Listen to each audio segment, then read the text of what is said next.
ओम आदिशक्ति नमो नमः। शब्दों को क्षमता की क्षमता की। भगवान श्री कृष्ण कहते हैं, त्रिय चरित्र की सच्ची कहानी समझ ली तो कभी धोखा नहीं खाएगा मनुष्य। जो भी मनुष्य त्रिय चरित्र की कहानी को पूरा सुनता है, वह मनुष्य कभी भी अपने जीवन में धोखा नहीं खाएगा। इस कहानी को सुनने के बाद आप अपने जीवन में बहुत बदलाव ला सकते हैं। इस संसार में ऐसी औरतें भी हैं जो सुंदर और सुशील औरतों को बदनाम कर देती हैं। पूर्व काल की बात है, किसी राज्य में एक राजा रहते थे और राजा बहुत ही धर्मात्मा था। उसकी राज्य की चर्चा बहुत दूर दूर तक फैली हुई थी। उस राजा का एक पुत्र था और बहुत ही सुंदर था। जब राजा ने अपने पुत्र की जल्दी शादी कर दी, राजा ने अपने पुत्र की मात्र 14 वर्ष में ही आयु में शादी कर दी। राजकुमार की 14 वर्ष में शादी हो गई और फिर राजा ने राजकुमार को राजा बना दिया। क्योंकि राजा वृद्ध हो गया था, इसलिए अपने राजकुमार को राजा बना दिया। फिर राजकुमार ने 7 विवाह किए और राजकुमार अपनी पढ़ाई कर रहा था। राजकुमार गुरुकुल में रोज़ पढ़ने जाता था। एक दिन राजकुमार पढ़ने जा रहा था, तब रास्ते में एक पनहारन मिली और बोली, राजकुमार तुम रोज़ कहाँ जाते हो? तब राजकुमार बोला, मैं रोज़ गुरुकुल में पढ़ने जाता हूँ। तब पनहारन बोली, राजकुमार तुमने त्रिय चरित्र पढ़ा है? तब राजकुमार बोला, मैंने त्रिय चरित्र कभी नहीं पढ़ा है। फिर पनहारन बोली, तुम त्रिय चरित्र अवश्य पढ़ना। राजकुमार कहता है, यह त्रिय चरित्र क्या होता है? तब पनहारन कहती है, तुम अपने गुरु से पूछना, यह त्रिय चरित्र क्या होता है और त्रिय चरित्र को अवश्य पढ़ना। तब राजकुमार कहता है, मैं आज ही अपने गुरु से त्रिय चरित्र पढ़ूँगा और कहूँगा, गुरुजी आपने त्रिय चरित्र क्यों नहीं पढ़ाया है मुझे? और राजकुमार लाल आंखें करके गुस्से में चल दिया। पनहारन की बात सुनकर और गुरु के पास पहुँचा और गुरु को प्रणाम किया। और गुरु जी ने फिर पूछा, राजकुमार तुम गुस्से में क्यों हो? तब राजकुमार बोला, गुरुजी आपने त्रिय चरित्र क्यों नहीं पढ़ाया है मुझे? ये बात आपने क्यों छुपाई है मुझसे? त्रिय चरित्र के बारे में आपने क्यों नहीं मुझे बताया है? तब गुरुजी बोले, बेटा तुम त्रिय चरित्र नहीं पढ़ पाओगे, क्योंकि त्रिय चरित्र पढ़ना खतरे से खाली नहीं होता है। और तुम जब त्रिय चरित्र पढ़ोगे तो तुम्हारी जान भी जा सकती है। राजकुमार कहता है, हम अपनी रक्षा स्वयं कर लेंगे, आप केवल हमें त्रिय चरित्र पढ़ाओ, आप इसकी चिंता न करें। गुरुदेव कहते हैं, ठीक है, आपने हट कर ली है तो अब हम त्रिय चरित्र पढ़ाएंगे। त्रिय चरित्र पढ़ते पढ़ते राजकुमार को पूरा 1 वर्ष हो गया। जब राजकुमार पढ़ते पढ़ते 1 वर्ष बीत हो गया, अब राजकुमार की पढ़ाई पूरी हो गई 1 वर्ष में पढ़ते पढ़ते। अब तुम घर जा सकते हो, तुम्हारी पढ़ाई पूरी हो गई, गुरुजी बोले, और आराम से अपना राज चला सकते हो। अब तुम्हें यहाँ आने की कोई ज़रूरत नहीं है, तुम्हारी पढ़ाई पूरी हो गई है। तब राजकुमार जाने लगता है। तब गुरुदेव ने उसको रोक लिया और कहा, बेटा मैं तुमको ये यंत्र देता हूँ, तुम इस यंत्र को अपने कानों में लगा लेना, तब तुम्हें कोई नहीं पहचान पाएगा और तुम उसे पहचान लोगे। राजकुमार उस यंत्र को ले लेता है और गुरु ने कहा, तुम इस यंत्र को ले जाओ और रात में 12 बजे के ही दिन रात में महल से बाहर निकलकर पूर्व दिशा की ओर जाना, और जब तुम पूर्व दिशा की ओर जाना तो ये यंत्र अपने कान में लगा लेना और खड़े हो जाना। वो राजकुमार कहता, ठीक है, मैं ऐसा ही करूँगा। और फिर राजकुमार गुरुकुल से बाहर निकलकर महल की ओर चला जाता है। महल पहुँचता और फिर रात में 12 बजे राजकुमार की 7 पत्नियां सो जाती हैं। तब आधी रात को राजकुमार हाथ में यंत्र लेकर जंगल की ओर चल देता है। राजकुमार जंगल की ओर जाकर पूर्व दिशा की ओर जाता है, कानों में यंत्र लगा लेता है और वहीं पर खड़ा हो जाता है। तो राजा ने क्या देखा कि वही पनहारन जो मुझे रास्ते में मिली थी, वही पनहारन एक थाली में खाना ले जा रही थी जंगल की ओर। वही थोड़ी दूर पर एक संत बाबा रहते थे। ये तो वही पनहारन हैं जो मुझे कह रही थी कि तुम त्रिचरित्र की पढ़ाई अवश्य पढ़ना। पनहारन संत को खाना ले जा रही थी। पनहारन ने राजा को नहीं पहचान पाया, लेकिन राजा ने पहचान लिया, क्योंकि राजा कानों में यंत्र लगाए था। इसलिए पनहारन ने राजा को नहीं पहचान पाया, राजा ने पनहारन को पहचान लिया है। राजा ने सोचा कि यह पनहारन रात में संत की कुटिया में खाना क्यों ले जा रही है, इसका क्या कारण है। चलो देखते हैं। राजा भी पनहारन के पीछे पीछे चल दिया। अब पनहारन कुटिया के पास पहुंचती है, फिर कुटिया में अंदर प्रवेश कर जाती है। उस बाबा के पास जादू की पोटली थी और वह बाबा जादूगर था।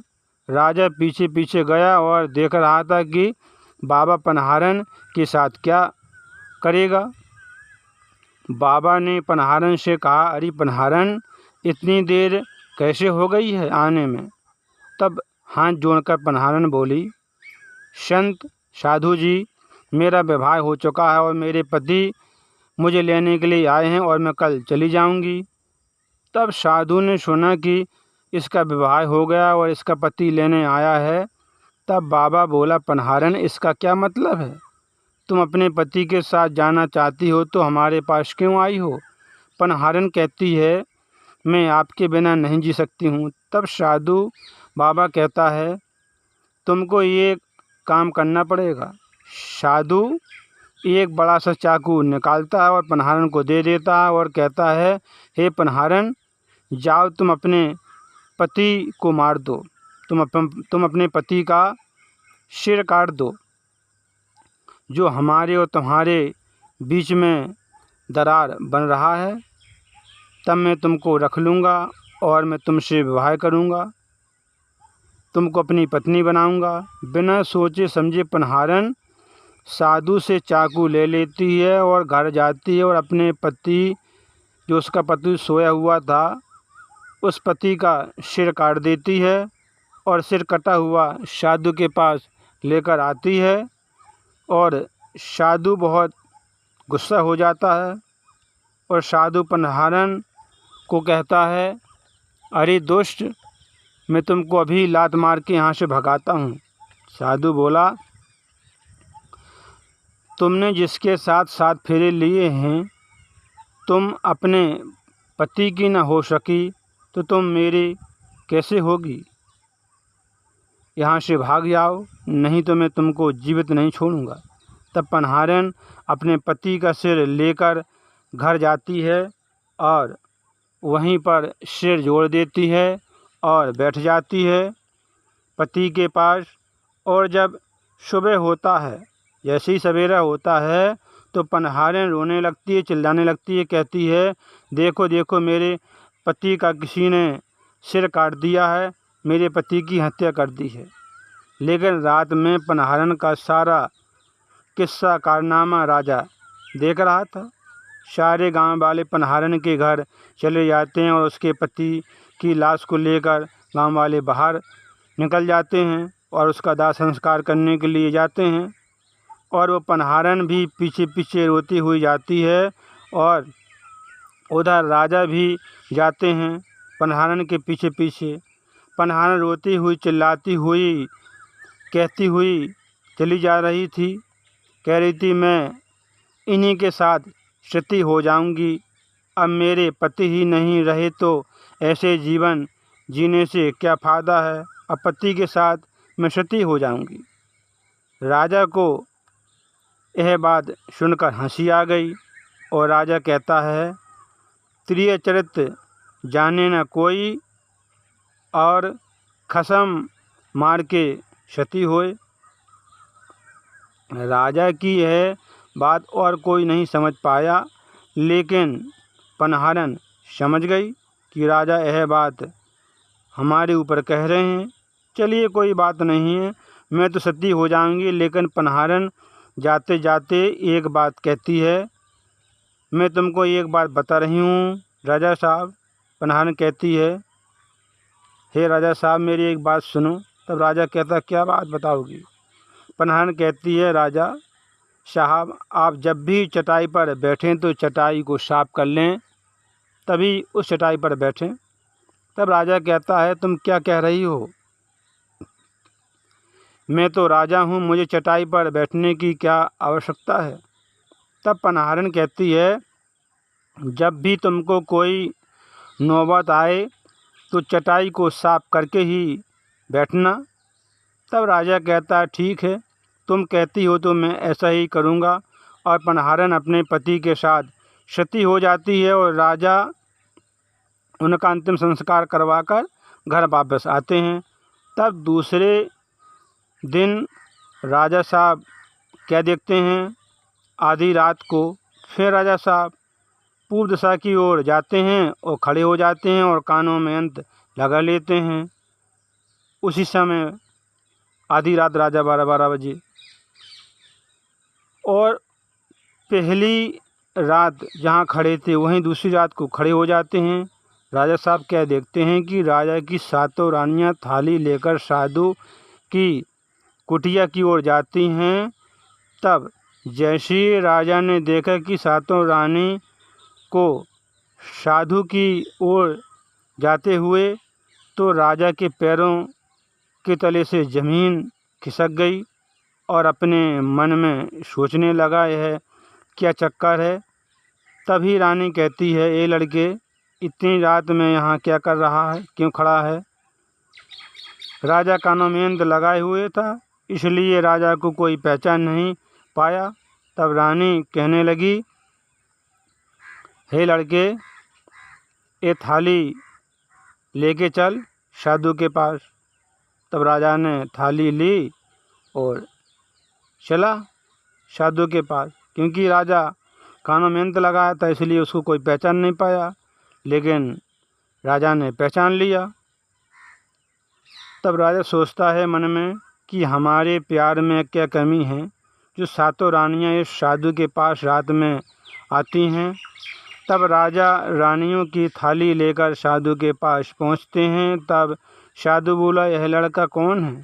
तब रानी बोली, यह लड़का हमको रास्ते में मिला था, इसने हमारी सहायता की है, आज की रात इसको यहीं रुकने दो, कल सुबह चला जाएगा। तब साधु का सेवक आता है और कमरे में ले जाता है और कहता है, आज की रात आप यहीं ठहरना।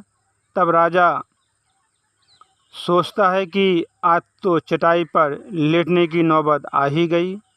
तब राजा ने चटाई उठाई तो नीचे देखा एक कुआं था। तब राजा ने कुआं को देखा तो राजा के होश ही उड़ गए। तब राजा को एक आदमी बहुत बंदी बने दिखे, उस कुआं में बहुत से बंदी बने थे आदमी। तब राजा ने देखा कि इस कुआं में तो बहुत से आदमी बंदी बने हैं, और एक आदमी कहता है कि तुम यहाँ से भाग जाओ, नहीं तो तुम्हारा हाल हमारे जैसा ही होगा, तुम भी इस कुआं में बंदी बन जाओगे, तुम यहाँ से भाग जाओ। तब राजा साधु की कुटिया से भागा। तब रानियों ने देख लिया कि पहचान लिया, क्योंकि जब राजा भागा तो राजा ने कानों में यंत्र नहीं लगाया था और राजा से भाग गया। तब सभी रानियों ने देख लिया, पहचान लिया कि यह तो राजा साहब हैं और यहाँ से भाग गए, अब सीधी महल में जाएंगे। और राजा भागता हुआ गया और महल में प्रवेश हुआ तो पीछे से रानी भी कहती हैं बाबा से, साधु से, ये तो हमारे पति हैं। तब साधु कहता है, जाओ राजा को पकड़ो। तब सातों रानियां राजा के पीछे पीछे भागती हैं, लेकिन राजा को नहीं पकड़ पाती हैं। तब सातों रानियां वापस साधु के पास पहुंचती हैं और कहने लगती हैं, बाबा अब राजा हमारी जान ले लेगा। तब बाबा कहता है, लो ये जादू की कील लो और जाकर राजा के सिर में घुसा देना।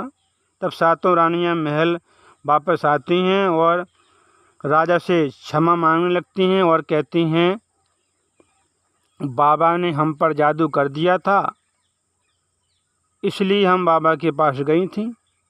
राजा कहता है, हमारे पैर में कौन सी कमी रह गई थी जो तुम सब साधु के पास रात में जाती हो। तब रानी कहती हैं, राजा साहब हमें क्षमा करें, क्षमा कर दें, बाबा ने हम पर जादू कर दिया था। तब राजा साहब क्षमा कर देता है और रात में सातों रानियों से कहता है, अब ऐसा नहीं करना। सातों रानियां राजा को खाना खिलाती हैं। रानी जो सबसे छोटी थी उससे राजा अधिक प्रेम करता था। तब छोटी रानी जाती है राजा के पास और बैठ जाती है और राजा का सिर दबाने लगती है। तब राजा को थोड़ी नींद आ जाती है और छोटी रानी कील राजा के सिर में घुसा देती है। तब राजा शक्तिहीन हो जाता है और कुछ उसको होश आता है तो राजा भागता है महल से। फिर सातों रानियां राजा को पकड़ने के लिए पीछे पीछे भागती हैं, लेकिन राजा खिड़की से कूदकर बहुत तेज़ी से गुरु के पास भाग जाता है। अपने गुरु के पास भागते हुए पहुंचा और बोला, गुरुदेव मुझे बचा लो।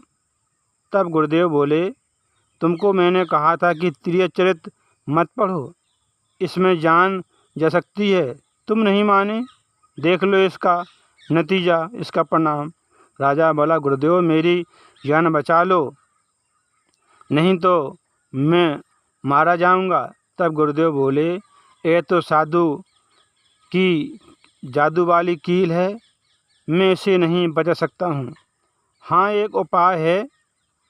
गुरुजी कहते हैं, मैं तुमको तोता बना देता हूँ, तुम शुकवाद राजा के राज्य में चले जाओ, वहाँ पर साधु का जादू नहीं चलेगा, और जब तुमको कोई स्त्री बहुत प्यार करने वाली मिलेगी तभी तुम राजा बन जाओगे।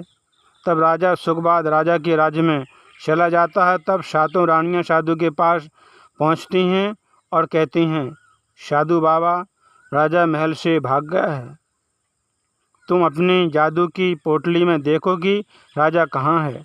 तब साधु बोला, राजा शुकवाद राजा के राज्य में तोता बनकर रह रहा है,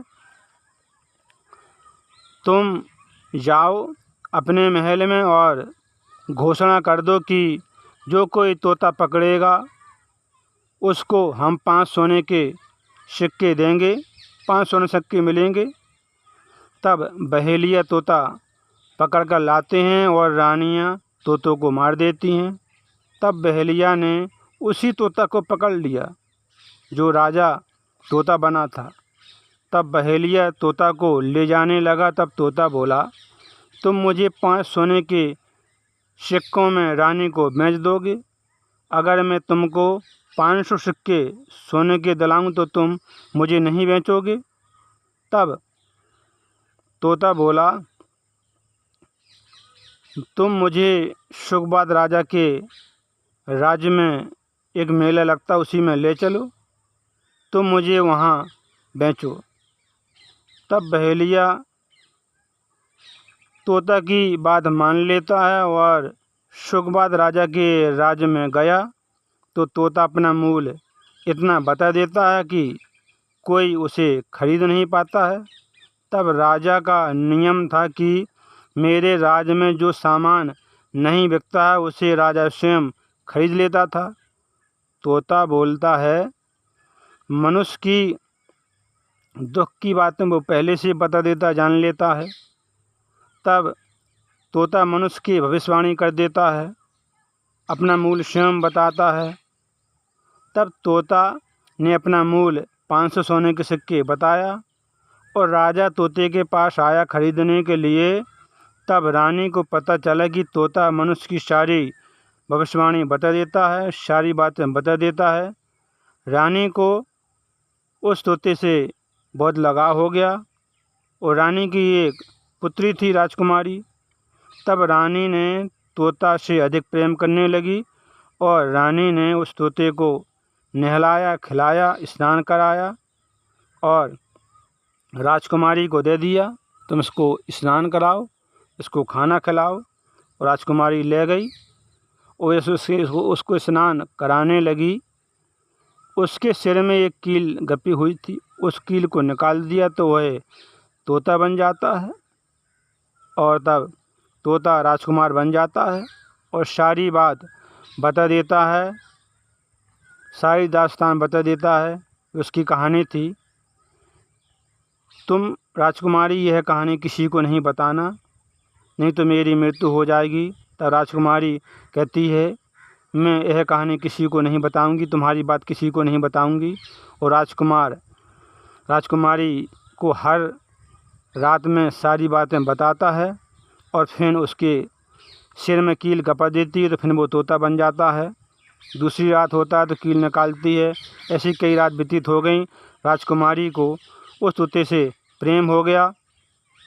इधर सातों रानियाँ साधु से बोलीं कि हमने कई तोतों को मार दिया, लेकिन वह तोता जो राजा बना है वह हमारे पास नहीं आया, हमारे हाथ नहीं लगा। अब क्या किया जाए? वह राजकुमार बना हुआ उस राज्य में है, शुकबाद राजा के राज्य में। तब साधु ने अपनी जादू की पोटली में देखा कि राजा अब कहाँ गया।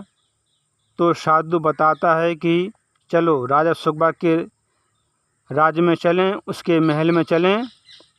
तब साधु के कहने पर सभी सातों रानियां आईं और उन्होंने कहा राजा नृत्य का शौकीन है और राजा को नृत्य से मनाएंगे। और उन्होंने सातों रानियों नृत्य सीखा और साधु ने तबला बजाया और आए राजा के पास आए तो राजा साहब नृत्य कला के शौकीन थे।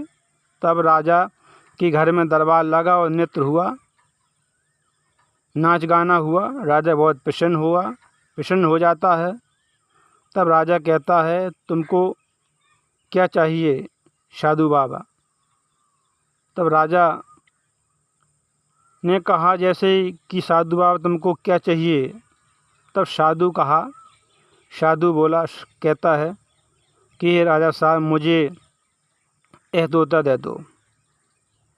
तब राजा उस तोते को लाता है और देने लगता है, तैयार हो जाता है। तब राजकुमारी कहती है, यह तोता मैं किसको नहीं दूंगी। और राजकुमार ने सारी बातें राजकुमारी को बता दी थी कि इस तोते को साधु को नहीं देना, ये साधु मेरी हत्या कर देगा, तुम मेरे को ज़मीन पर फेंक देना, मैं अपनी रक्षा स्वयं कर लूँगा। और राजकुमारी ऐसी गुस्से में हुई, राजा ने कहा तोता दो मुझे, नहीं दिया, ज़मीन में फेंक दिया और तोते को ज़मीन में फेंका। तब तोता चावल बन गया और साधु ने कहा कि ये तो तोता नहीं है, चावल के दाने बन गया।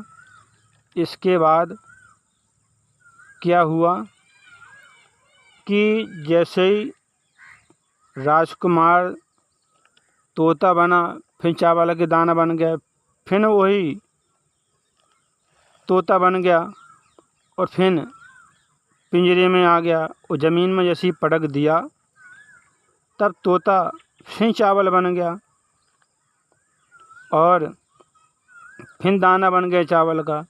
सब साधु कबूतर बन जाता है और फिर चावल को जैसे ही दानों को कबूतर चुगने लगता है तब तोता चावल से फिर बाज बन जाता है और कबूतर पर झपटता है, कबूतर को खा जाता है। और इस तरह से साधु मर जाता है और फिर तोता बन जाता है और फिर राजकुमारी तोते की सिर से वो कील निकाल देती है। तब राजा आश्चर्यचकित हो जाता है कि यह तोता राजकुमार कैसे बन गया।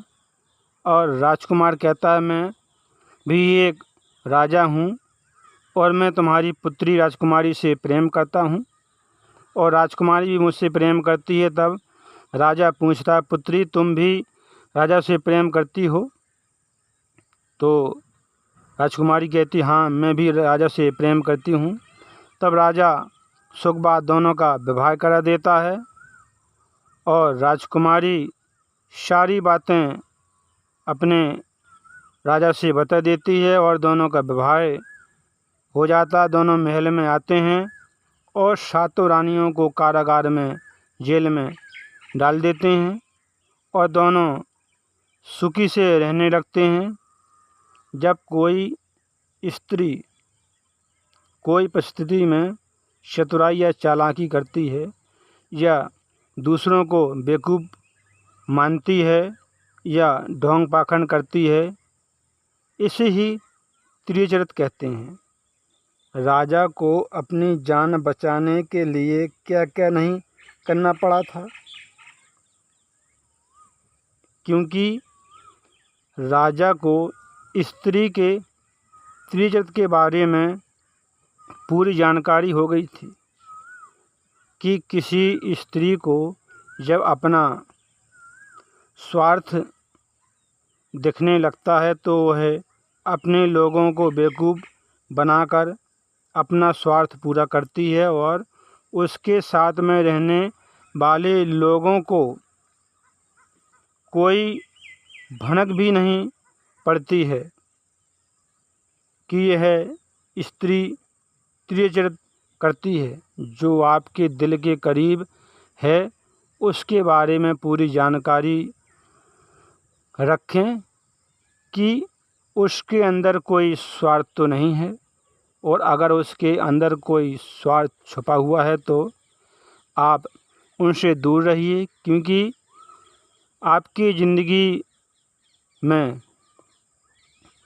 कुछ भी हो सकता है। यह प्रसंग बहुत ही सुंदर अवध था त्रिचरित्र का कि मनुष्य इस त्रिचरित्र की कहानी को सुन लेता है, जान लेता है, तो वह अपने जीवन में कभी धोखा नहीं खाता है, वो सावधान रहता है। और इस कलयुग में तो ऐसी घटनाएं अक्सर होती रहती हैं। बहुत ही सुंदर प्रसंग था त्रिचरित्र का। कथाओं को सुनते रहें, फिर मिलेंगे अगली बार एक खास वीडियो के साथ। तब तक देखते रहिए चैनल को, कथा को सुनते रहें, काम करते रहें, मैया का नाम जपते रहें, सत्य को समझ तक